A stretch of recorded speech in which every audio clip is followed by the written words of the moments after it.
The film opens with a morning scene in a bedroom, where two people have just woken up. They are Petra and her boyfriend, James. Petra hurriedly gets ready because she has to go to campus. Meanwhile, James goes back to sleep for a bit, which makes him wake up late. Realizing he's running late, James panics and rushes to campus.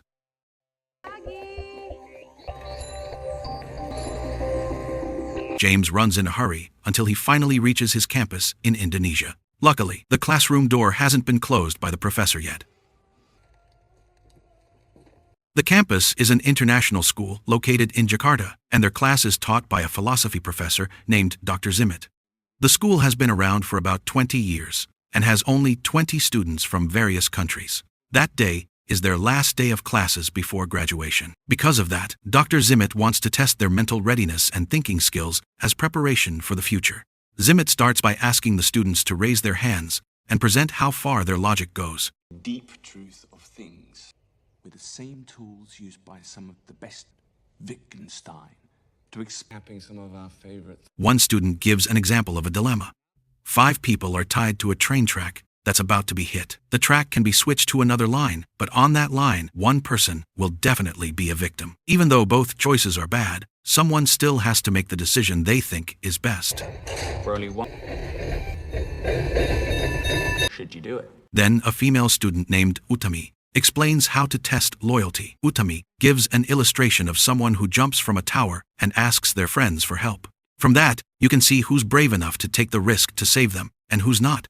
According to her, the truly loyal person is the one willing to make a sacrifice. After hearing all the presentations, Zimit feels their answers are still too basic and not deep enough. He decides to give a much more serious logic test. First, Zimit asks them to imagine a post-apocalyptic world and find the safest area to survive. After a long discussion, the students agree to choose Indonesia because the climate is relatively friendly and the natural resources are considered easy to get. Zimit then asks them to imagine they are on Java Island, specifically in the Prambanan area, which has been hit by nuclear explosions. Zimit then brings out radiology equipment and explains that in this simulation, he has built an underground bunker right below the temple complex.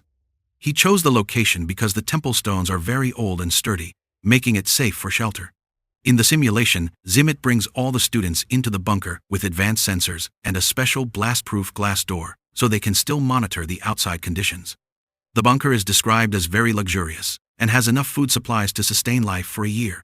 The problem is, all the supplies inside are only enough for 10 people. The oxygen tanks are also only 10, and the oxygen must be used during the disaster. Zimit emphasizes that the nuclear disaster will last a full year. If the oxygen is shared among more people, the supply will only last half a year, and eventually, everyone will still die. The situation really forces them to make a very tough decision. If you try to cram anyone else in. They then went outside for a moment and saw the nuclear dust getting closer. The temperature had an impact. Only 1 hour was left. That meant they had to quickly decide who was worthy of entering the bunker and who had to be left behind. Zimit then randomly handed out profession cards to each student. From these professions, they had to judge who would be most useful for the group's survival. One by one, they introduced their roles. I'm a harpist. I'm an electrician. I'm a housekeeper. I'm a gelato maker. After hearing all the professions, Zimit suddenly shot one of the students dead, who was just an ordinary office worker. Petra immediately went hysterical seeing it. But Zimit coldly said that a quick death was better than dying slowly from skin peeling due to radiation. To make it feel fair, Petra suggested they do a vote and discuss it together. The discussion began. Each person explained their strengths and usefulness. For example, Georgina, who was a doctor and health expert, was clearly needed for survival and building a future. James, who was a farmer, was also considered important because he could provide food. Petra herself had skills in electronics, which were also useful. Meanwhile, Rase, who was just a guitar player, was seen as offering no immediate benefit and was left out. During the process, one student asked why Zimit wasn't part of the voting. Zimit replied that in this simulation he was the owner of the bunker and the only one who truly knew how to operate it. So, his position couldn't be challenged. After the voting was done, a total of 11 people were eliminated. The 10 remaining people were officially selected to enter the bunker, including Zimit, Utami, Petra, and James. Not long after, the nuclear dust got even closer. At the same time, gunshots were heard, and everyone could only gather while watching Zimit execute the 11 people who had been eliminated. Zimit claimed that he was actually helping them die quickly rather than slowly suffering from radiation. Petra was obviously furious with Zimit's reckless actions. She felt that such a big decision should have been discussed first, not followed by immediate killing. Angry, Petra told her boyfriend James to figure out a way to get rid of Zimit. I don't want him in the bunker with us. Secretly, James then invited the others to cooperate in carrying out the plan. At one point, Zimit opened the bunker door. When Zimit stepped out for a moment, the students quickly moved to lock the door from the inside, trapping Zimit outside. James immediately shut the glass door tightly. After that, those selected inside the bunker started acting however they wanted, feeling free from Zimit. Inside the bunker, they were confused, seeing all the new equipment they didn't understand. That night, they tried to rest, while outside, the conditions were fully exposed to nuclear radiation. Curious, Petra approached the glass door to look outside. She was shocked to see Zimit still alive, but his skin was badly burned from radiation. Weakly, Zimit showed a note indicating that only he knew the code to open the glass door. Petra immediately panicked and called the others. James started getting anxious, thinking about the worst-case scenario. What if, after a year, the door really couldn't be opened? But some of the other students still hated Zimit and thought it was just a lie. They also didn't dare open the door now because the radiation was still dangerous. The only option was to wait 1 year, just like the original plan. Day by day passed. Petra could only watch Zimit's body outside slowly decay. Inside the bunker, they lived without clear rules. As a result, even before a year was up, their food supplies were gone. Desperate, James and the others tried to find a way out of the bunker. They tried everything to break open the glass door, but it stayed solid.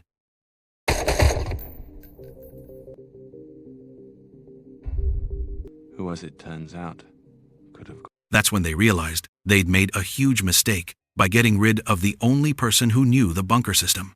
Regret came too late. In the end, they all died of starvation. The first logic simulation was declared a failure. Zimit then advised them to think more critically before acting. They actually already knew Zimit was the owner of the bunker, but they still got rid of him just because of a moment of emotion. From that, the students began to understand the lesson from the first illustration. After that, Zimit started the second illustration, this time set in the Mount Bromo area. In this new scenario, Zimit still acted as the bunker owner with full authority. The profession cards previously handed out actually had additional details that were only revealed now. For example, Georgina, who had previously passed because she was a doctor. In the additional details, it was revealed that Georgina had contracted the Ebola virus while treating a patient. Because the risk of transmission was high, Georgina was immediately denied entry to the bunker. In favor of going through the...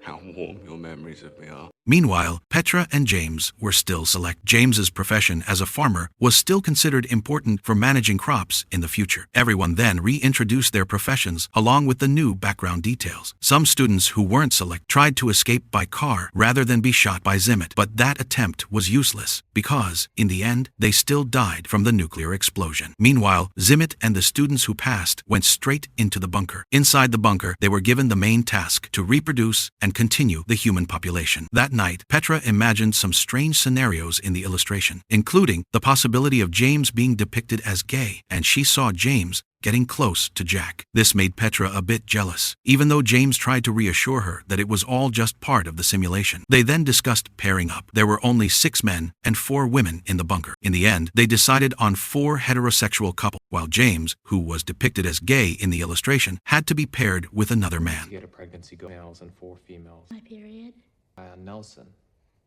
That night, they started carrying out the reproduction task. Petra was forced to be paired with Zimit, which of course made James even more uncomfortable as Petra's real boyfriend. After 10 weeks passed without a single pregnancy, Zimit concluded that they had to swap partners. Zimit said everyone had to cooperate and try with different partners until someone got pregnant. However, a student named Bonnie strongly refused the decision. Bonnie felt she still had her dignity and didn't want to be treated that way. Hearing her refusal, Zimit immediately got angry.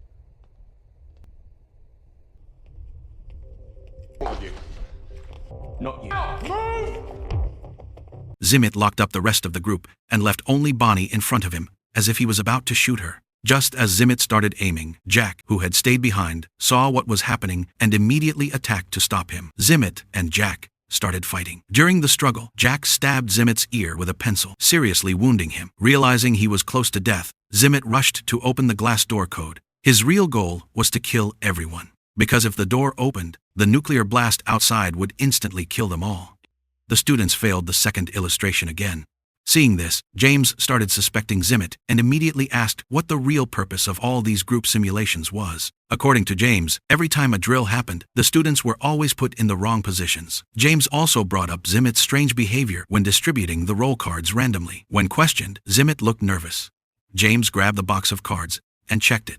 That's when they discovered there had been a lie all along in the illustration. It turned out the profession cards had actually been arranged by Zimit from the start, so he could decide who got which role. James felt it was unfair because it was supposed to be completely random. He was also annoyed because he kept being assigned the role of a gay man, which always separated him from Petra. According to James, this kind of weirdness wasn't just a one-time thing. It had happened repeatedly over the past days. James accused Zimit of deliberately giving certain students bad roles, as if to vent something. Still, James himself was confused because he didn't feel he ever had a personal problem with Zimit. In your case, well, now you've got to call it a tutorial.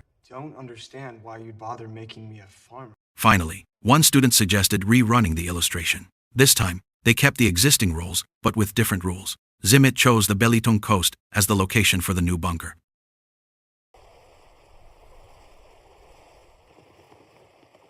But Petra asked for the chance to choose the 10 people allowed into the bunker herself. Zimit warned Petra to only pick people with important skills. But Petra did the opposite. She chose people who had never passed before and were considered to have no major role. This made Zimit even more confused. In the end, Petra picked 9 people considered incompetent, including James. Since his name wasn't included, Zimit immediately got angry and rushed for his gun. At that moment, there was still one slot left. It turned out the gun had already been secured by Petra, because she had suspected Zimit would try to shoot them. Cornered, Zimit aimed the gun at James and threatened to have his position replaced. But this time, James didn't back down. He was holding a gun that had been taken from inside the bunker, so he dared to fight back.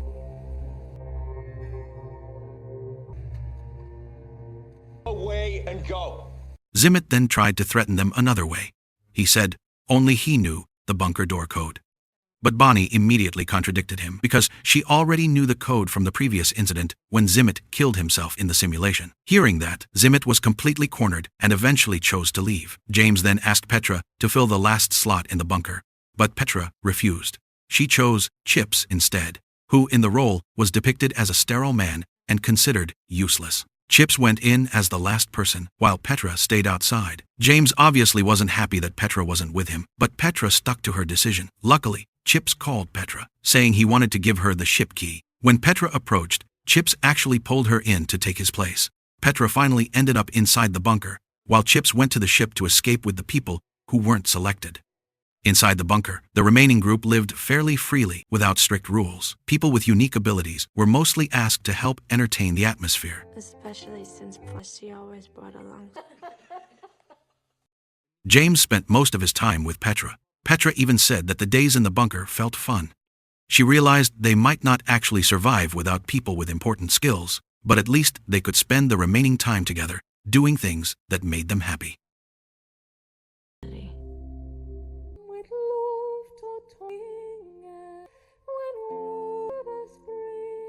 Before a full year passed, they saw that the outside was already bright with clear skies. They used Bonnie's code to open the bunker door. Once outside, they realized that the nuclear bombs had never actually exploded in the area. Back outside the simulation, Zimit immediately criticized Petra's decision. According to him, even if the bombs hadn't fallen there, they still wouldn't have lasted long on the island because they were surrounded by people without essential skills. But Petra refused to agree. She said she didn't care if they ultimately failed to survive. To her, everyone would die in the end anyway. If death could come at any time, Petra wanted to spend her last moments doing good things and being with the people she loved, not just worrying about avoiding death. The simulation continued. In the next scenario, the group found a bomb that had fallen but failed to explode. James chose to approach the bomb and intended to press it, as if he wanted to end everything quickly. Suddenly, Zimit appeared with a pistol, looking weak and dirty. Zimit admitted that he had been hiding in a cave and surviving in the wild. he intended to kill James and blame him for humanity's extinction. But the other students immediately stood up to protect James. In the chaos, James ended up pressing the bomb, truly ending everyone's life in the simulation. Some students were curious about what happened to the group that escaped with Chips. Chips then told his version. He and his group, mostly women, managed to find another island, safe from the nuclear threat. The men who went with them died in ridiculous ways, leaving only the women. Since Chips was sterile, he had to find another way to make the women pregnant.